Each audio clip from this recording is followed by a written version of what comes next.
Inna lillahi wa inna ilaihi raji'una. Ana ci gaba da celebration ɗin zaɓe yayin da 'yan jam'iyyar NNPP suka ɗunguma suka tafi gidan Kahutu Rarara, gidansa da ke Zuro, yayin da suka cinna wa gidan wuta. Haka ya janyo rigingimu kala-kala yayin da Kahutu Rarara ya tsallake rijiya da baya.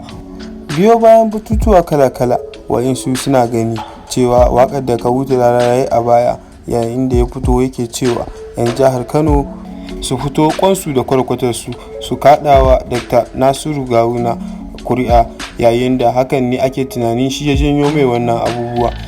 Biyo bayan gudanar da zaben da aka yi a jihar Kano a yau ne dai INEC ta tabbatar da cewa Abba Kabir Yusuf shine ya lashe zaben gwamnan jihar Kano, yayin da wa'insu matasa suka yi tunturundo wajen zuwa gidan Kahutu Rarara.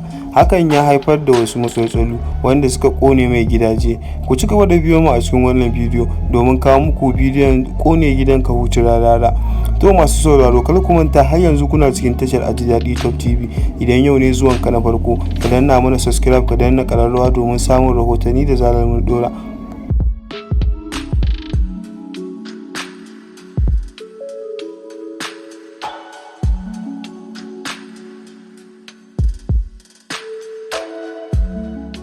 Biyo bayan kona gidan Kahutu Rarara, wayansu jama'a suna ganin cewa Kahutu Rarara furucin bakinsa shi yake janyo mai, yayin da wayansu a gefe suke cewa Kahutu Rarara furucin da yake yi wa 'yan Kano dama yayi yawa.